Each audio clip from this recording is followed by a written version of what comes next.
Budaya positif berkaitan erat dengan filosofi pemikiran Ki Hajar Dewantara tentang merdeka belajar, nilai dan peran guru penggerak, serta prakarsa perubahan yang dilakukan melalui pendekatan inquiry apresiasi tahapan bagja sehingga budaya positif dapat menyukseskan visi sekolah yang sudah ditetapkan. Penerapan budaya positif di sekolah sangat penting diwujudkan. Perlunya menumbuh kembangkan motivasi internal dalam diri murid secara pribadi sehingga budaya positif melekat pada diri anak. Budaya positif dapat diwujudkan dengan kolaborasi antar pemangku kepentingan, baik internal entah itu murid, guru, kepala sekolah, dan karyawan, maupun eksternal yaitu orang tua, komite pengawas dinas pendidikan, masyarakat, maupun pemerintah. Berikut dokumentasi tahapan persiapan kegiatan berbagi budaya positif yang didampingi langsung oleh Bapak Pengawas Pembina dari Dinas Pendidikan Kabupaten Ponorogo yang kemudian dilanjutkan aksi berbagi budaya positif kepada teman sejawat dalam bentuk workshop selama 2 hari.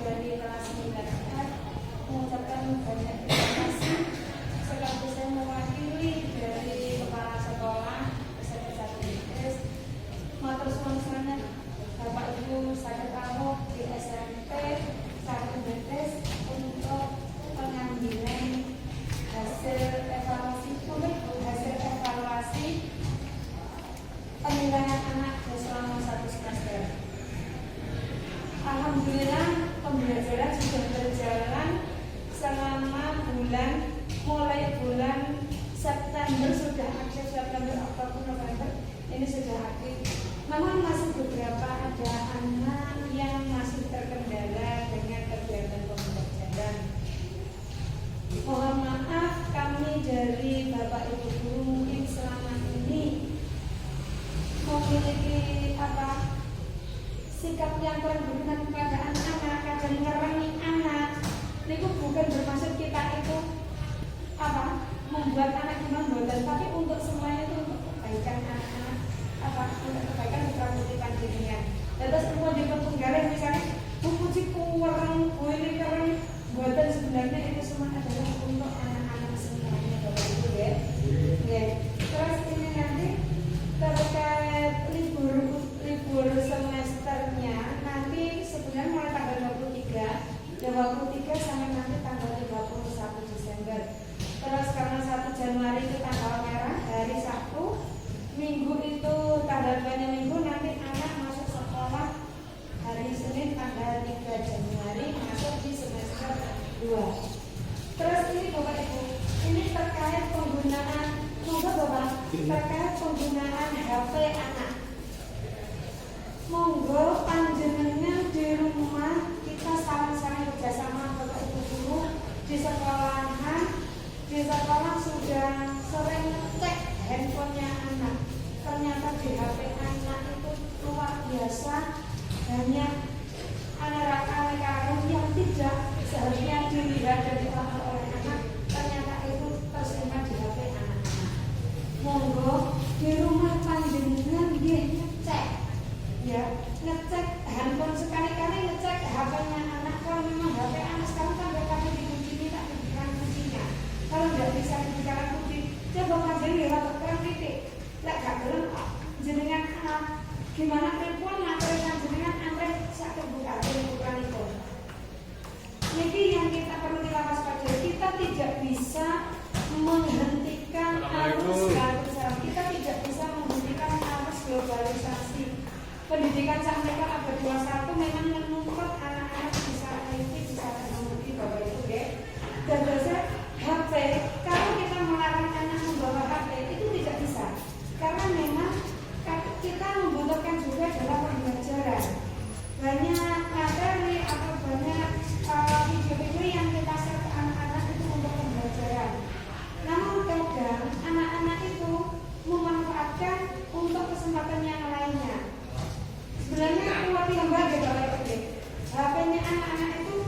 BIM itu sudah sedikit sudah saya hilangkan, saya hapus. Tolong ini saya berikan aplikasi pembelajaran yang lainnya, saya beri aplikasi pembelajaran KBC Canva itu saya berikan ke anak untuk pembelajaran. Itu kan aplikasinya besar, akhirnya bisa menghilangkan gamenya anak-anak. Aku nggak kuat, kalau nggak kuat gamenya dihilangkan. Jadi saya ke anak-anak niku misalkan untuk ojo dolanan HP, ojo dolanan tidak seperti itu. Saya main coba ini Bu Puji punya aplikasi kita untuk belajar. Nah, setelah saya berikan kan, nggak kuat Bu HP saya. Karena apa? Nggak kuat, memorinya tinggal sedikit. Memori tinggal sedikit. Kalau handphone itu kita gunakan untuk WA dan untuk telepon, nggak mungkin memori habis. Berarti di situ HP kamu ada gamenya. Tolong HP-nya dihilangkan. Itu salah satu trik saya untuk ke anak-anak seperti itu. Tapi kadang yang namanya guru kan yang siswanya banyak, bukan jadi dari satu kelas yang satu itu yang tidak ada satu kelas.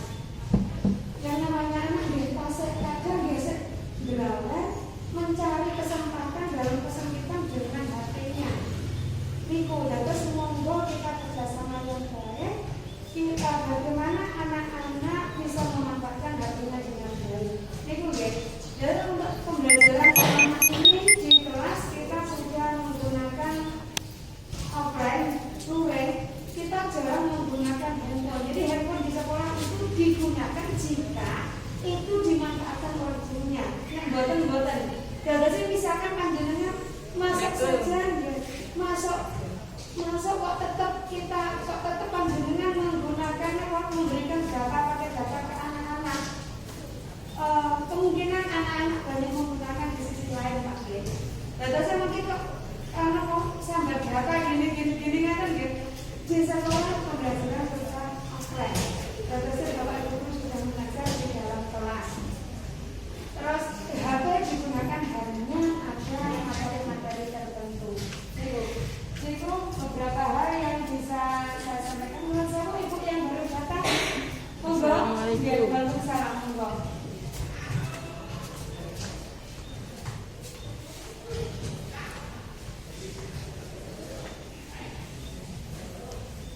Ibu yang baru datang, nanti untuk liburnya anak mulai tanggal 23 ini sampai dengan tanggal 31 Desember, anak masuk tanggal 3 Januari.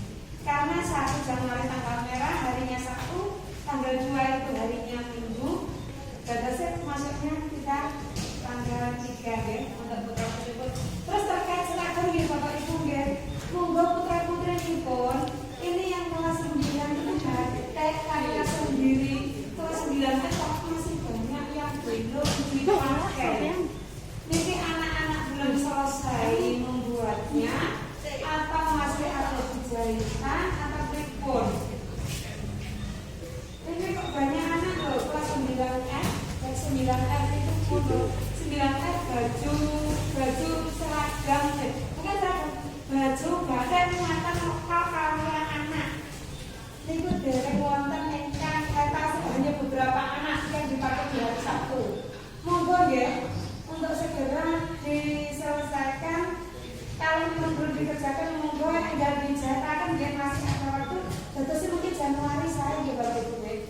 Senin Selasa seragamnya monggo. Seragam kaos kaki semua kita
Budaya positif disusun melalui keyakinan kelas.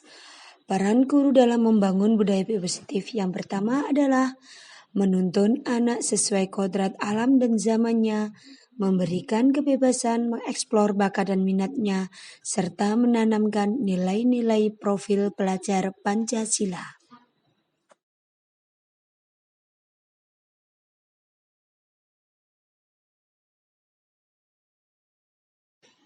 Peran guru dalam membangun budaya positif melalui keyakinan kelas yang kedua adalah menuntun tumbuhnya nilai-nilai positif melalui motivasi internal, kesadaran dari diri, bukan motivasi eksternal atau kesadaran dari luar seperti ingin mendapat penghargaan dan takut akan hukuman, serta menuntun inisiatif murid agar mau dan mampu mengungkapkan ide-ide dalam membuat keyakinan kelas.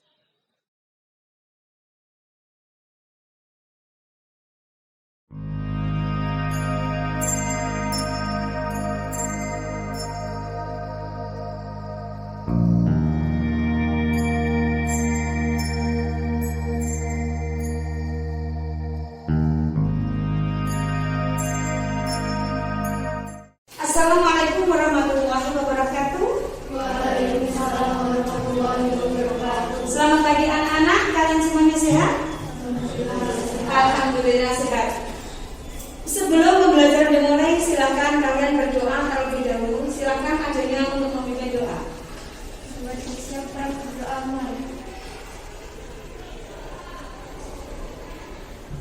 Berdoa selesai.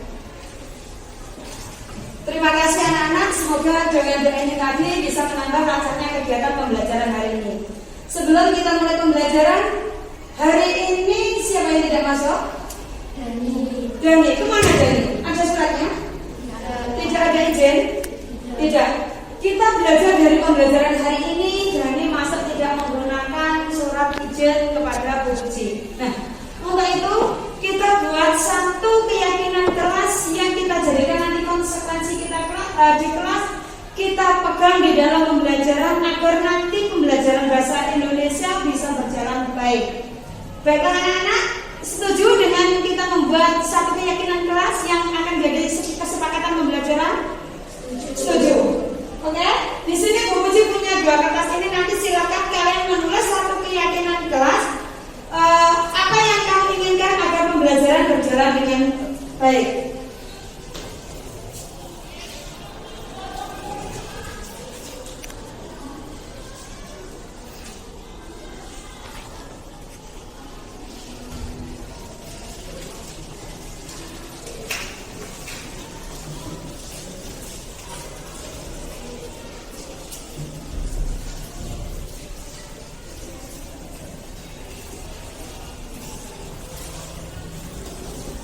Segera tulis satu keyakinan kelas. Setelah itu silakan kalian menempel di papan tulis.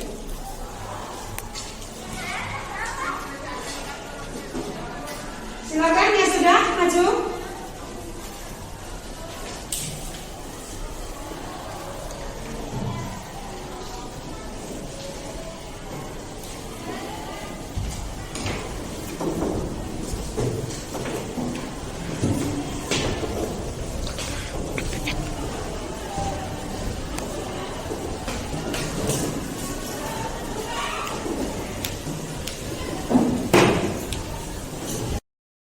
Peran guru sebagai manajer sangat dibutuhkan dalam mewujudkan budaya positif.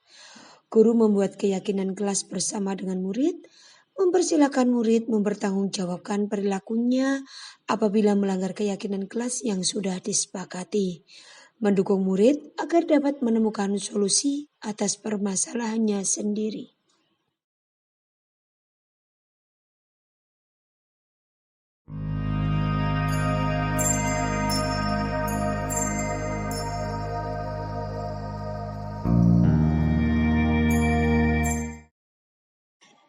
Penerapan budaya positif pada hakikatnya membuat perubahan positif dalam mencapai visi sekolah yang ideal.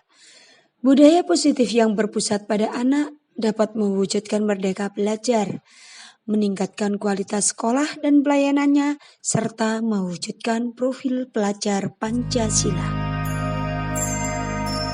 Adapun langkah yang diterapkan di SMP Negeri 1 Jetis dalam mewujudkan budaya positif, salah satunya dengan pembiasaan membaca dengan memanfaatkan anak tangga hasil dari keyakinan kelas yang telah terbentuk. Dari keyakinan kelas tersebut ditempel pada setiap anak tangga menuju lantai 2 yang berjumlah 5 anak tangga. Berikut dokumentasinya.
Assalamualaikum warahmatullahi wabarakatuh.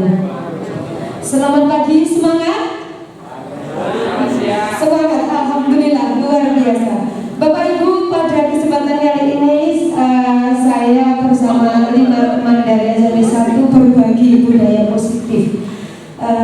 Kami belajar sudah masuk 3 bulan ini, dan hari ini kita berlima untuk mengikuti aksi nyata yang ada di ANS yang harus kita lalui.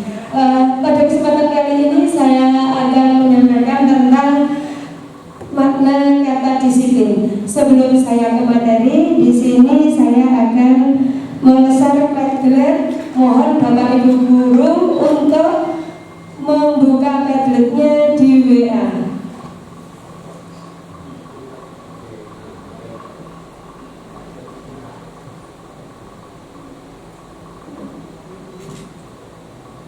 Sudah bisa masuk Bapak Ibu?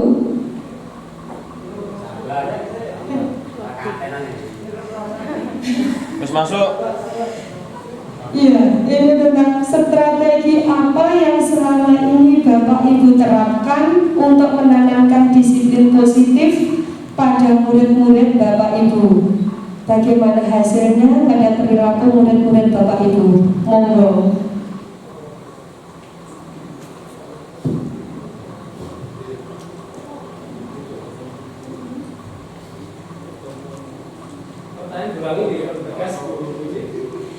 Ya, Bapak Ibu, sekali lagi ini pertanyaannya tentang strategi apa yang selama ini Bapak Ibu terapkan untuk menanamkan disiplin positif pada murid-murid Bapak Ibu.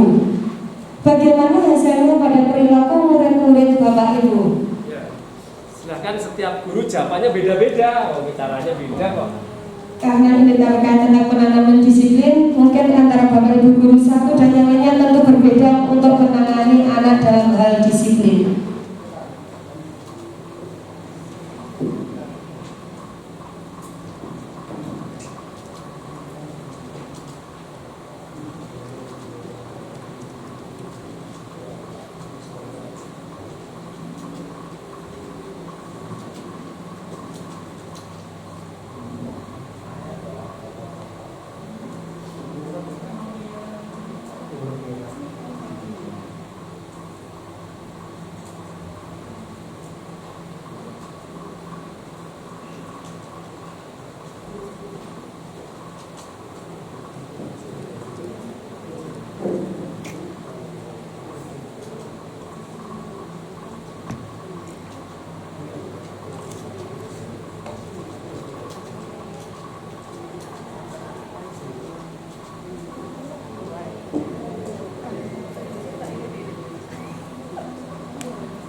Alhamdulillah sudah masuk. Ini tidak ada namanya. Dengan memberi teladan meskipun belum 100% sempurna dan memberi nasihat tentang pentingnya disiplin untuk kesuksesan di masa depan. Siapa yang menjawab ini? Monggo, sinten? Pak Juris, monggo Pak Juris bisa maju, bisa menjelaskan. Gimana Pak Yuda? Maksudnya pripun, monggo. diperjelas ini sudah jelas, tapi ada argumentasi. Karena tidak bisa semua kita ungkapkan lewat kata-kata atau bahasa. Tidak sampai Pak. Ya, boleh, boleh itu menjawab, mungkin pendapat ini. Terima kasih.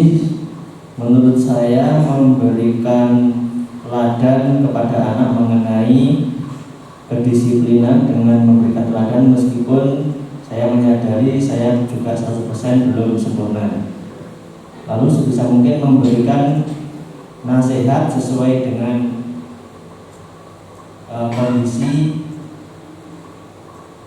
kondisi yang nyata. Maksudnya memberikan nasihat kepada anak di saat situasi-situasi yang tepat. Aplaus untuk Pak Yuris. Gimana hasilnya Pak Yus? Gimana hasilnya menurut pengamatan dengan efektif dan naik? Kadang-kadang akan gitu. Tidak yakin sih. Gak apa ya. Tepuk tangan untuk Pak Yus. Saya ingin yang lain coba. Ini ada yang satu Pak, dengan cara memberi poin. Mohon maaf ini untuk Bapak Ibu yang menjawab dengan cara memberi poin yang berbeda bagi siswa yang mengumpulkan tugas tepat waktu dan yang terlambat. Untuk yang terlambat juga ada perbedaan skor berdasarkan waktu terlambatnya. Makin banyak terlambatnya, makin kecil skornya. Hasil baik untuk anak-anak. Nah, monggo sinten yang menjawab ini tadi? Iya, monggo kuning ya.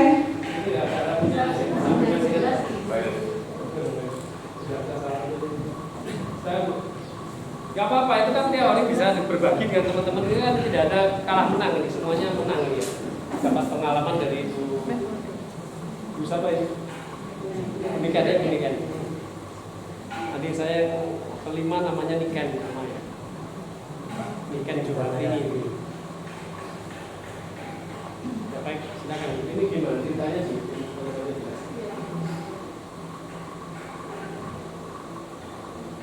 Terima kasih atas waktunya. Jadi yang saya lakukan selama ini untuk mendisiplinkan anak, terutama dalam pengumpulan tugas, itu ada perbedaan skor. Jadi selain tugasnya baik atau kurang baik, juga ada ketepatan waktu.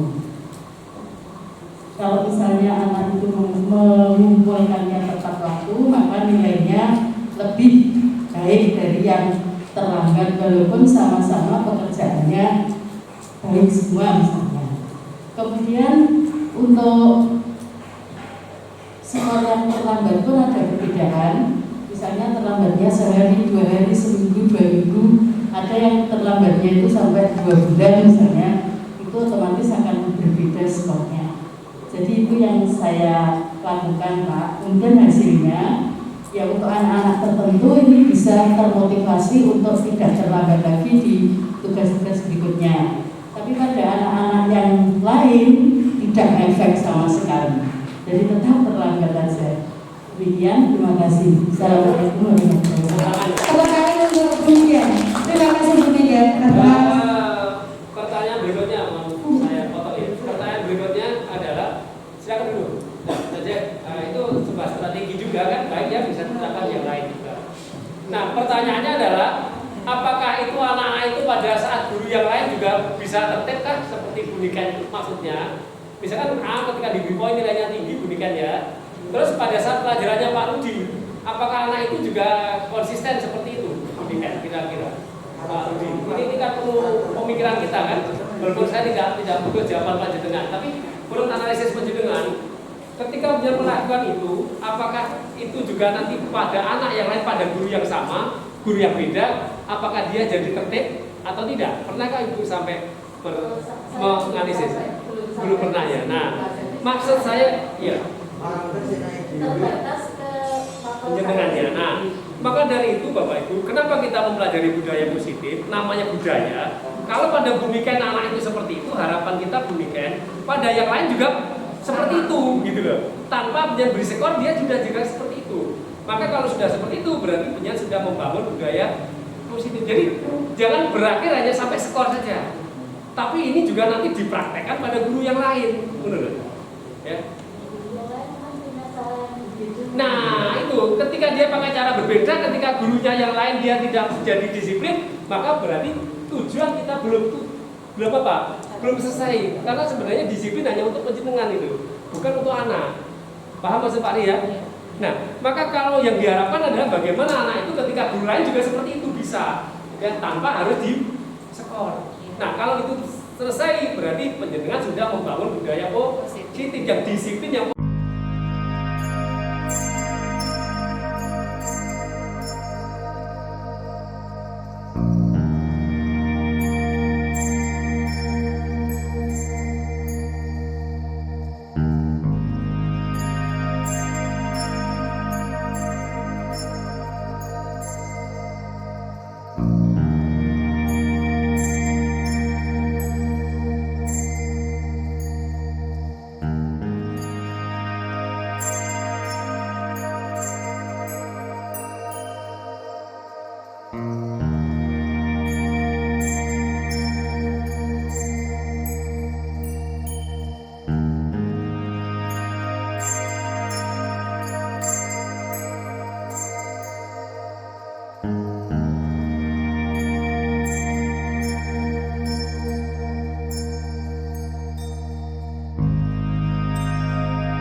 Assalamualaikum warahmatullahi wabarakatuh. Terima kasih Bapak Ibu, kemarin kita sudah membahas tentang disiplin positif dan motivasi. Untuk kesempatan kali ini kita akan belajar bersama tentang kebutuhan dasar manusia. Tentang kebutuhan dasar manusia.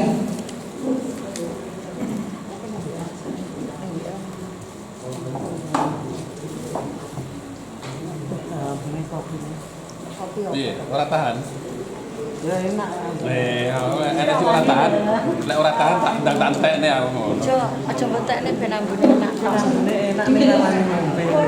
Ning ngene sing mampu tak mumet masalahe ngono lho. Gak. Ora apa-apa ya. Ya, Bapak Ibu, ini ada satu kasus ketika kita adalah seorang guru. Andaikan kita memiliki siswa kita yang unik, misalnya gini, Ibu Amber, guru wali kelas 2 di SD Pelita Hati, sedang bingung menghadapi salah satu murid di kelasnya, namanya Doni. Beberapa anak di kelas 2A telah datang padanya dan mengeluhkan bahwa Doni yang seringkali meminta bekal makan siang mereka dengan paksa. Jika Anda menghadapi situasi seperti Ibu Amber, apa yang akan Anda lakukan? Menurut Anda, kira-kira apa alasan Doni melakukan hal itu? Nyombong. Nah, kan ini terjadi pada murid kita, karena ini adalah tentang kebutuhan Bapak Ibu. Nyombong itu murid. Andaikan ini terjadi pada murid kita, misalkan terjadi pada kelas 9E, putranya Pak Rudi yang sangat ganteng. Namanya siapa Pak Rudi? Ya, tak tukok nih lah. Nur Fauzi yang sering mengganggu temannya. Kira-kira apa yang akan dilakukan Pak Rudi sebagai wali kelasnya? Tukok nih. Diberikan? Iya. Monggo kita lanjutkan, kita lihat aja di sini ada lima kebutuhan dasar manusia yang harus dipenuhi. Sebenarnya kalau orang itu terpenuhi kebutuhan dasarnya Bapak Ibu, semuanya akan berjalan baik-baik saja. Tetapi kalau kebutuhan itu tidak terpenuhi, otomatis akan mengganggu semuanya. Di sini ada 5 kebutuhan dasar. Yang pertama yaitu kebutuhan untuk memenuhi kebutuhan hidup. Yang kedua itu kesenangan. Yang ketiga itu cinta dan kasih sayang. 4 kebebasan dan 5 penguasaan. Nah, Bapak Ibu, panjenengan jadi guru sudah lama, tidak hanya setahun 2 tahun, bahkan sudah ada yang mendekati turnamen. Kira-kira kita tahu kan, ketika anak kita mengalami masalah-masalah tertentu, apa kita langsung menjustis anak kita? Biasa kami itu dablek domoni bolak-balik orang kena, atau kita dengan kata-kata yang lain untuk menghadapi anak-anak seperti kasusnya Doni tadi? Apa yang harus kita lakukan Bapak Ibu? Monggo sinten ingkang bisa menjawab dari pertanyaan tadi. Jika Doni tadi sering mengambil makanan kepada teman-temannya, andaikan panjenengan gurunya, apa yang akan panjenengan lakukan? Ya kebutuhannya dasar dicukupi lah ya wis. Kalau Pak Rudi mau membelikan makanan langsung, kalau Pak Rudi mau mengatasi hal seperti ini, Ya kebutuhan dasarnya dicukupi ya sudah selesai. kebutuhan dasarnya dicukupi terus selesai. Iya. Monggo, sinten Pak Joni, pripun Pak Joni? Kalau anak Pak Joni yang terjadi di kelas seperti ini, Dicari penyebabnya, Bu. Mungkin dia lapar. Ditanya dulu. Masa sih begitu? ditanya dulu, terus apa malah ada ditanya kemudian apa? Kita bisa lanjut Pak. Ini tulis dulu. Jadi monggo ditulis dulu sebentar kita kembali. Pertanyaan berikutnya Iya. Karena terkait pada di sini ada 5 kebutuhan dasar, monggo bisa difoto dulu. Jan, ditanya dulu nanti Saya sekarang. ditanya yang 5 tadi ya. ada kesenangan, ada cinta kasih. Ini tulis dulu. Nanti biar jawabnya ingat, karena jawaban berikutnya kan tergantung. Ya, tergantung ada, karena di sini nanti ada 5 pertanyaan lagi.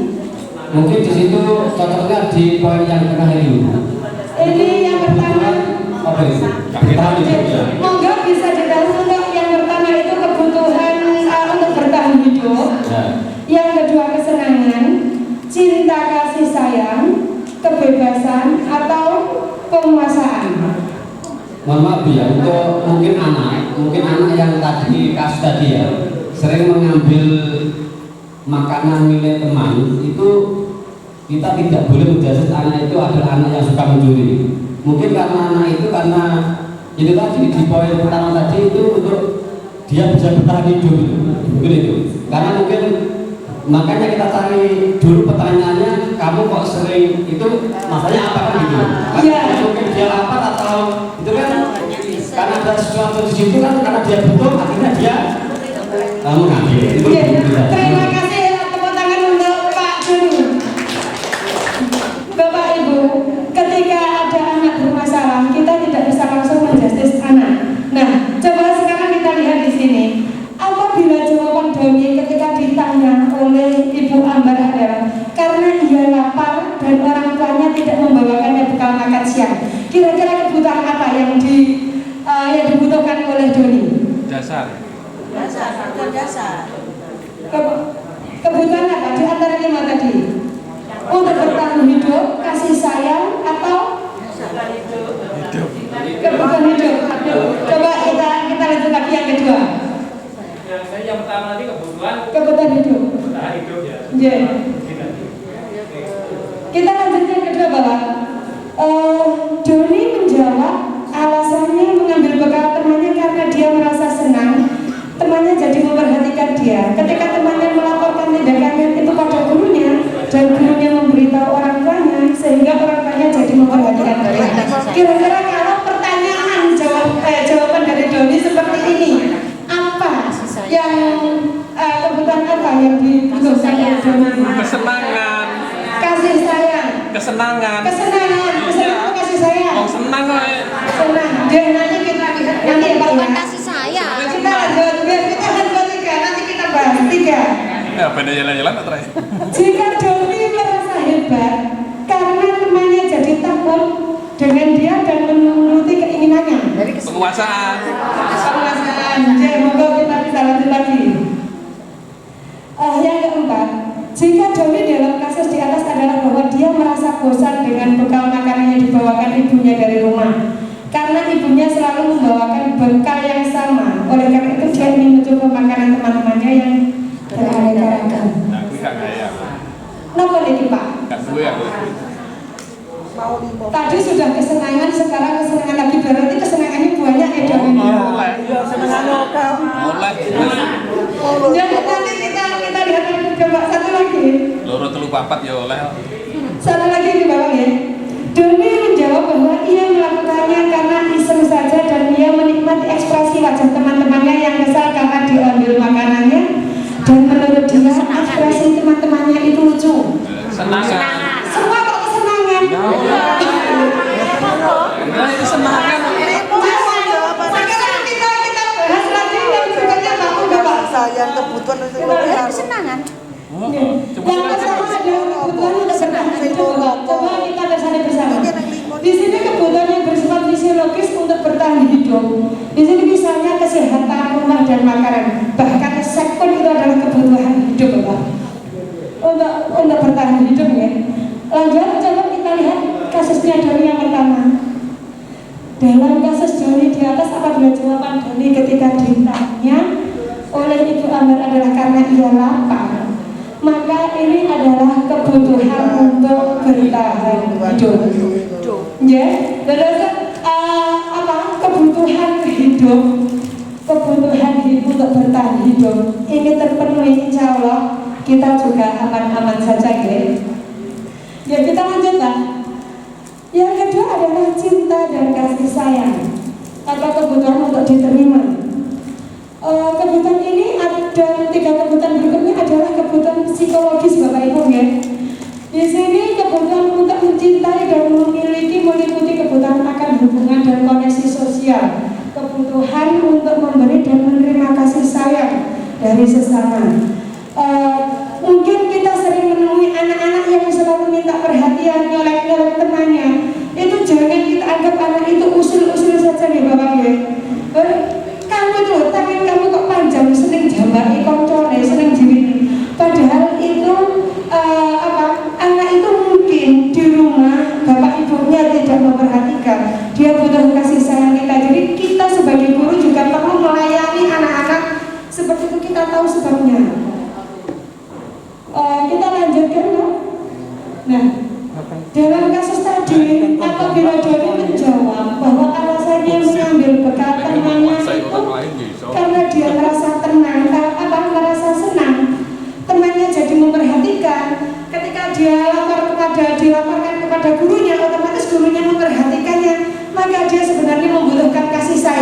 Jadi anak-anak yang melakukan hal seperti itu butuh kasih sayang. Kita sebagai guru, kita harus tahu Bapak Ibu, jangan hanya asal menyalahkan anak untuk saat ini. Kita lanjut. Ini yang ketiga yaitu penguasaan. Ini pengakuan tentang kebutuhan pengakuan atas kemampuan. Kebutuhan ini berhubungan dengan kekuasaan untuk mencapai sesuatu. Menjadikan kompeten menjadi terampil diakui oleh prestasi dan keterampilan kita didengarkan dan dimiliki oleh orang lain. Jadi saya merasa bangga kalau saya bisa membuat orang lain seperti ini. Kadang orang yang suka membuli gitu ya, itu merasa adalah menguasai bahwa aku iso gaya mau kecewa ya. Padahal itu kan juga sebenarnya tidak baik ya, bosan ya, bosan. Bisa lagi sebagai bully ya, coba kita lihat ya, anak-anak yang memiliki kebutuhan dasar ini biasanya memang sering usil. Ya Pak Kanto, kalau di sekolah kita anak-anak seperti ini yang penguasaan terima Pak Kanto. Sinau kenangan. Aku saking ikhlas terus lali. Anak-anak di sekolah, anak-anak yang dengan model seperti ini seperti apa? Aku harus nunjukin lali. Monggo Pak, kita lanjutkan. Dalam kasusnya Doni tadi, apabila jawaban Doni adalah dia merasa hebat karena temannya jadi takut dengan dia dan menuruti keinginannya, maka sebetulnya Doni sedang berusaha memenuhi kebutuhan dasarnya, yaitu dia adalah berkuasa. Ya, kita lanjut lagi. Nah, ini tentang kebebasan Bapak Ibu. Kebutuhan untuk bebas adalah kebutuhan akan kemandirian. Otonomi memiliki pilihan dan mampu mengendalikan arah hidup seseorang. Anak-anak dengan kebutuhan kebebasan yang tinggi menginginkan pilihan, mereka perlu banyak bergerak, suka mencoba-coba, tidak terlalu mempengaruhi orang lain dan juga mencoba hal baru dan menarik. Nah, ini anak-anak kita sering melakukan hal ini juga toh. Tapi kadang kita salah persepsi juga kepada anak-anak. Kamu itu loh kok pancetai, kowe nah itu loh kata-kata yang seharusnya sering kita hindari ya Bapak Ibu. Bagaimana ketemu kowe, BK ketemu kowe, saking di kelas ya kowe. Nah, hal inilah Bapak Ibu, sebenarnya anak-anak kebutuhannya belum tercukupi. Jadi kita juga harus mengetahui akar permasalahan sebelum kita menjadi seseorang. Kita cari dulu akar permasalahannya apa, mengapa dia seperti itu. Kita lanjutkan Pak. Terus Bu, Ya. kalau kebutuhan dasar kebebasan itu harus dipenuhi, terus gimana kalau anak pengen bebas? Sebentar Bapak, ini ya. Satu ini adalah jawaban. Bila jawaban dari dalam kasus di atas adalah bahwa dia merasa bosan dengan bekal makanan yang dibawakan ibunya dari rumah karena ibunya selalu membawakan bekal yang sama, oleh karena itu dia ingin mencoba makanan teman-temannya yang beraneka ragam. Maka Doni sedang memenuhi kebutuhannya akan kebebasan. Ripun Pak Udi? Kebutuhan kebebasan itu kan juga merupakan kebutuhan dasar anak yang harus dipenuhi, gitu kan? Nah, kalau saya lihat dari anak-anak kita ini banyak juga yang punya pengen kebebasan itu. Contoh, potongan rambut. Dia memotong rambut seperti apa namanya yang di tren sekarang. Panik ini tipis, ini rodok nyebuk itu karena kebutuhan dia butuh kebebasan. Tapi ternyata tidak boleh di sini. Ya, kudu podo. Pak, Bagaimana itu? Terima kasih. Kebebasan Bapak. Ini untuk tadi yang seperti yang diaturkan Pak Rudi tentang apa potongan tren-tren anak ini bebas seperti itu.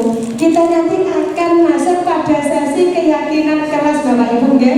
Jadi nanti kita lanjut, masih ada lagi satu sesi Pak Rudi akan bertahan untuk pertanyaannya. Ini ada di sesi keyakinan. Gak sabaran. Masih ada lagi. Karena apa? Ternyata di CGP ini Bapak Ibu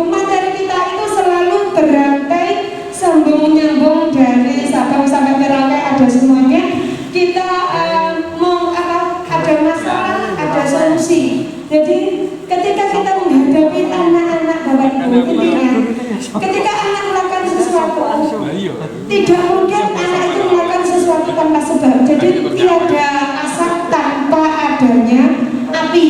Jadi bagaimana kita menghadapi anak? Kita harus tahu dulu. Cara yang pertama adalah akar permasalahan kita cari terlebih dahulu. Niku, coba masih ada lagi Pak? Satu lagi. Ya, satu lagi. Ini tentang kesenangan. Kebutuhan akan kesenangan adalah kebutuhan untuk mencari kesenangan, bermain dan tertawa. Bayangkan hidup tanpa kenikmatan ini Bapak Ibu. Semuanya akan merasa hampa. Tadi ketika di kasusnya Doni semua menjawab senang. Kita lihat yang terakhir dalam kasus di atas, bila Doni menjawab bahwa ia melakukannya karena iseng saja dan ia menikmati ekspresi wajah teman-temannya yang kesal karena diambil makanannya, dan menurut dia ekspresi teman-temannya itu lucu, maka berarti Doni sedang berusaha memenuhi kebutuhan akan kesenangannya.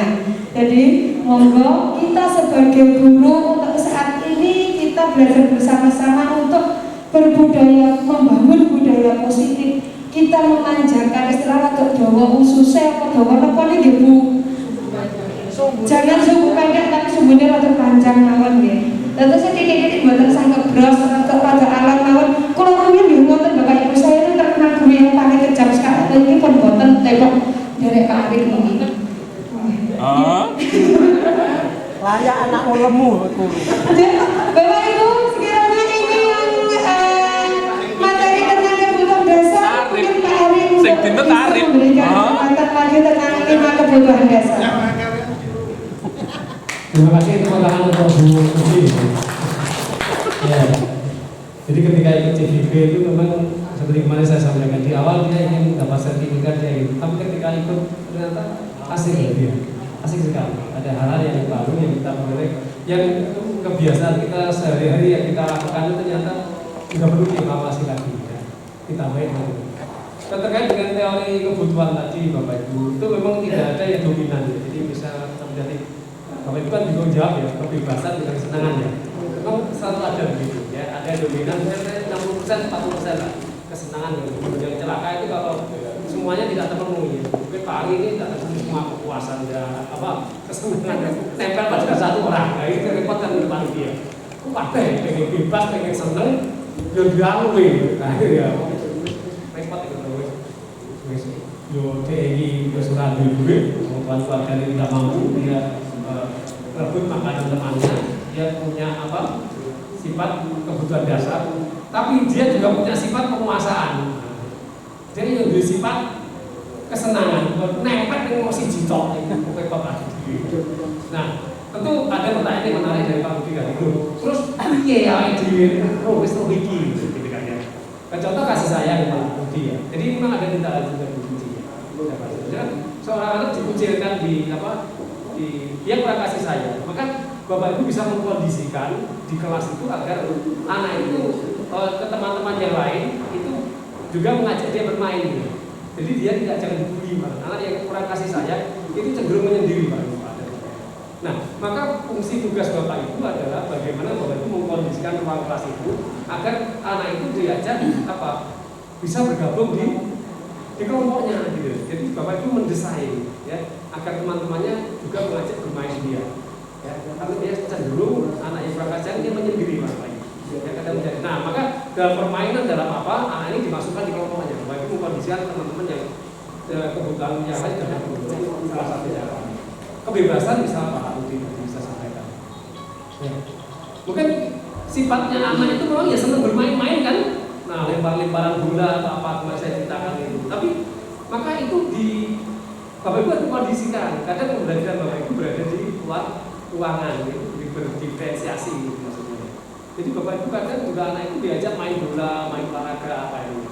Itu lebih ya. Saya pernah mengajar di sebuah SMP swasta. Kalau diajar di kelas itu dia tertelaten itu, tertelaten gitu, tertelaten gitu. Tapi begitu kan kerja hati loh, masuk negara sekolah ini, ngomong ke semua gitu. Nah itu kan berarti memang dia tipenya orang berbeda. Nah maka tugas itu adalah bagaimana mengkondisikan agar terpenuhi. Ya, terpenuhi. Jadi kalau misalkan baru dia karena bertahan hidup ya tidak Pak Udi langsung jawab, ya diberikan loh, berarti kalau itu kebutuhan bertahan itu. Tapi kan tidak terus diberikan terus, dan ada solusi caranya seperti apa, kan? Itu terpenuhi mengambil orang tua dan sebagainya. Jadi hal itu artinya bahwa setiap perilaku itu mengandung makna, ya, makna yang berbeda. Nah, makna yang berbeda ini kan tugas Bapak Ibu nanti membantu menyelesaikan permasalahan yang dihadapi. Tentu Bapak Ibu seperti kemarin saya sampaikan berkolaborasi, tidak diselesaikan sendiri, bersama anak-anak, bersama orang tua, ya, bersama masyarakat bagaimana kebutuhan kita terpenuhi. Sehingga Bapak Ibu tidak serta-merta gampang nyalahin wong, maksudnya gitu ya. Gampang nyalahin wong, jangan. Nah, jadi semakin Bapak Ibu matang emosionalnya, semakin Bapak Ibu mencari latar belakang apa, kenapa dia melakukan seperti itu. Jadi jangan menjawab, sopo sing telaten ya, gitu ya. Ini jangan seperti ini. Menurut tugas kita dibayar, mendapat sertifikasi. Salah satu kewajiban kita memang menyelesaikan permasalahan secara detail sampai pada akar permasalahan mengapa itu muncul terjadi, tidak serta-merta ini. Nah, ketika akar permasalahannya, udah orang tuanya tidak di rumah loh, ini bekerja di luar negeri, orang tuanya bal-bal gini, sehingga tidak ditunggu, maka itu bukan. Nah, memang begitu fungsi sekolah itu adalah ketika orang tua itu tidak mampu mendidik, diserahin jenengan mendidik. Itu jangan sampai dibalik ini nenek umumane, lalu kurang ditunggu, ini kurang kasih sayang, kurang nakal ini. Kuali anak itu diserahkan pada Bapak Ibu itu karena mereka tidak mampu mendidik. Itulah esensi pendidikan sebuah sekolah itu, karena di rumah memang tidak mampu mendidik. Ingat itu, sehingga anak-anak seperti itu perhatiannya harus diberikan perhatian yang lebih, karena dia ada teori kebutuhan yang dia belum terpenuhi, kasih sayang, mungkin dia mencari kesenangan, karena dia tidak mendapatkan itu di rumah. Nah, kalau seperti itu kita sudah petakan sejak awal, nah tentu itu akan menjadi lebih baik. Nah, kembali kemarin saya seperti saya luruskan kembali KKM misalnya. KKM itu siapa? Siapa kemarin siapa? KKM itu siapa? Guru atau anak? Guru. Ya untuk siapa? Guru sebenarnya. Dengan keadaan seperti ini, saya dapat sertifikasi, saya nilai UKB saya sekian, maka saya menentukan KKM anak saya adalah 80 misalnya. Dengan kondisi bangunan seperti KKM-nya saya tentukan anaknya berapa? 80. Nah, ketika tidak tercapai, berarti Bapak itu mengevaluasi diri saya. Oh, berarti saya belum berhasil itu mengajar. Bukan kalau tercapai KKM, berarti gue kudu sinau begini. Nah, justru fokusnya ke anak, bukan demikian. Karena KKM itu adalah tuntutan guru, bukan tuntutan siapa? Anak. Ya, sehingga ketika belum tercapai, kita lebih banyak mengevaluasi diri kita. Ya, untuk memperbaiki pembelajaran sehingga tercapai target kita. Jadi target awal yang ditentukan oleh guru berdasar pemahaman kita. Ya, itu KKM kita. Nah, saya singgung lagi terkait dengan kurikulum baru robotik. Saya baca-baca itu yang saya share kemarin. Dan nanti justru malah kurikulum darurat, materi kita tidak terlalu banyak. Ya, materi kita sedikit, tetapi nanti tugas anak-anak lebih banyak pada proyek. Ya, bukan seperti sekarang ini bukan kongres negara, tapi proyek. Jadi pekerjaan anak-anak nanti lebih tertuju pada apa? Proyek di mana pembentukan karakter budaya itu akan lebih banyak menempati porsi.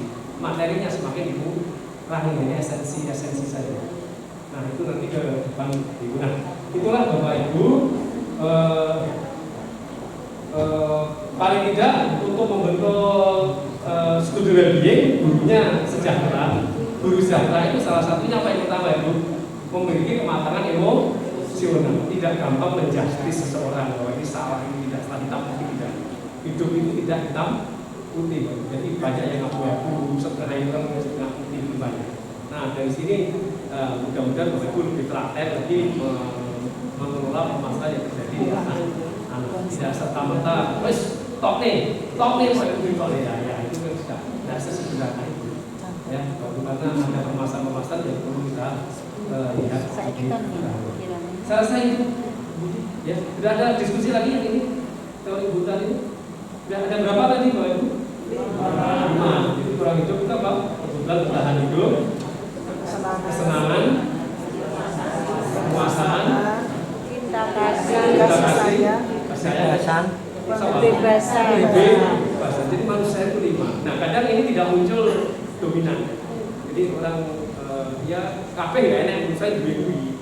Tapi ada yang dominan di satu kekuasaan. Biasanya ini ketika mereka di sekolah tidak bisa disalurkan, dia akan menyalurkan di luar. dia mengajak teman-temannya yang sudah tua, kelihatan dewasa, kalau dia itu hebatnya kekuasaan, dia menunjukkan bahwa teman-temannya sudah anak SMA, sudah anak tua gitu ya. Dia kalau ada acara malam dia sengaja menunjukkan di depan kita anak-anak yang hebat-hebat itu menunjukkan ketika di sekolah dia diem, tapi di luar dia menunjukkan superiornya. Dan beberapa orang dari kita mungkin kita juga punya sikap ganda ya, kepribadian ganda. Itu gini, yang di sekolah itu mau menangani ngomong.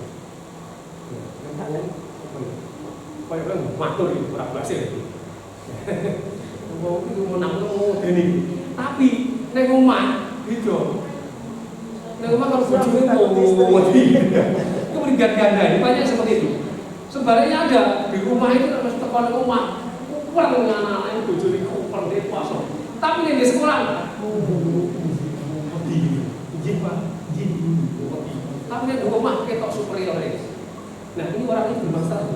Kue kayak maksudnya, kode ya maksudnya ngomongnya kan ini stabil, hampir sama ya, nggak apa-apa. Tapi jangan sampai seperti itu namanya orang ganda-ganda itu. Jadi saya pernah maksudnya, iya, nah kayaknya ibu ya rapi gitu, harus minta takut, bilang berhasil. Tapi nih ngomong, nih selanang, mana ini jawab lagi. Ya, berarti ya enak saya ngomong. Nah orang seperti ini bermasalah itu perlu dicari solusinya. Itu namanya berkepribadian apa?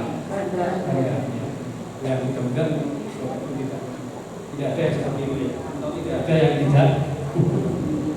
Terima kasih Bapak Ibu, itu sekedar tambahan pengetahuan saja.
Iwan Janu Samudra. Iwan Janu tahu nggak kira-kira mengapa dipanggil Bukuji?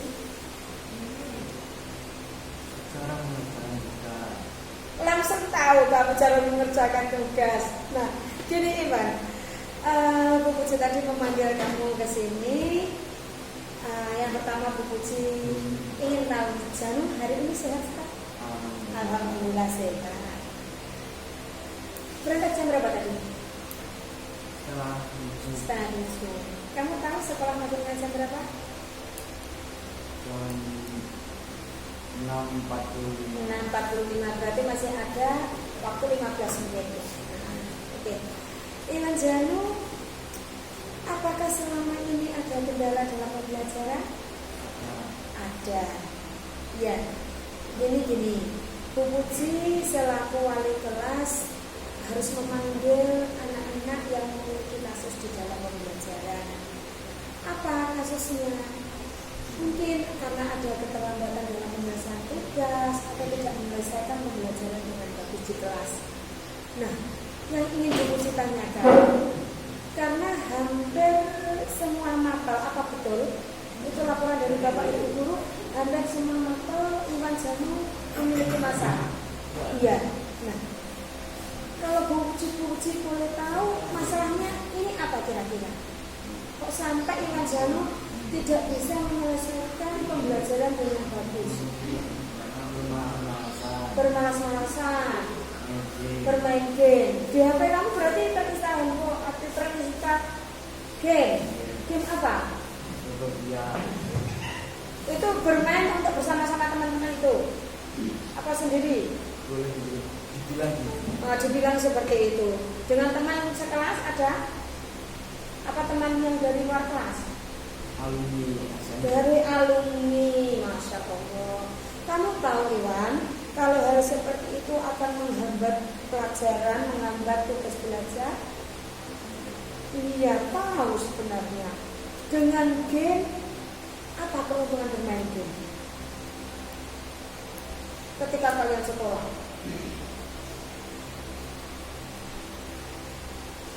pengalaman jual beli. Berpengalaman jual beli. Nah, kalian kan masih sekolah. Kalau pengalaman jual beli, nanti setelah sekolah itu kan bisa dimunculkan tuh pengalaman apa hal-hal yang seperti itu karena masih sekolah. Hal seperti itu disingkatkan dulu. Yang harus diutamakan karena kamu masih punya sekolah SMP, berarti tugas utama kamu adalah belajar, iya enggak? Iya. Di rumah kamu tinggal dengan siapa? Orang tua? Dengan orang tua, dengan bapak ibu? Iya. Punya kakak? Punya. Berapa? 2. Punya adik? Tidak. Saudaramu yang 2 kakak sudah menikah? 1. Yang 1 menikah, yang 1 belum. Oke. Dan apakah selama ini bapak ibu di rumah tidak pernah mengontrol belajarmu selain bapak ibu guru di kelas? Mengontrol. Sebenarnya mengontrol juga. Mesti menegur kan kalau Iwan bermain game? Jarang. Kalau bapak hanya mengontrol belajar tapi tidak pernah melihat HP kamu belajar apa tidak gitu? Iya, berarti ketika ditanya kamu memegang HP itu bapak menganggap kamu belajar di rumah. Dan padahal kamu bermain game. Iya. Tahu main game juga.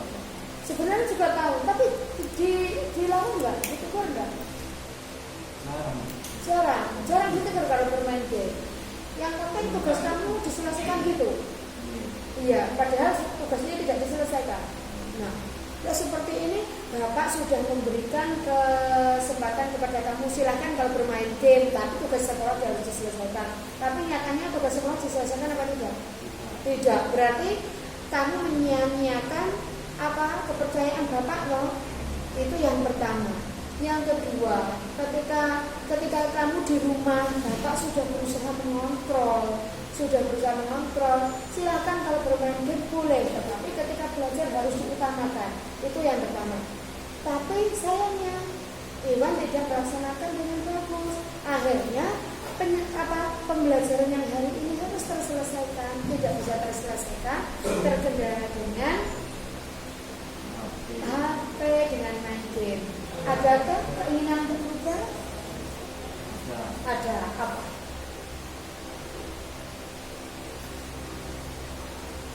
Semangat belajar. Rajin mengerjakan tugas. Terus, kalau di handphone kamu masih tetap ada game, gimana? Menghapus, uninstall. Oke, itu yang Bu Puji inginkan. Selama kalian terikat dengan pembelajaran, silahkan game-game yang tidak memberikan efek baik, silahkan dihapus saja. Ya toh? Terus Iwan Janu kembali lagi kepada tugas pokoknya sebagai murid, sebagai siswa. Kalian Iwan merubah diri menjadi yang lebih baik. Mau? Semangat? Semangat. Terima kasih. Semoga nanti Iwan benar-benar berubah. Bu Puji berharap nanti sudah tidak ada lagi laporan dari Bapak Ibu guru maba yang lain. Terima kasih. Silahkan untuk lanjut belajar kembali. Terima kasih.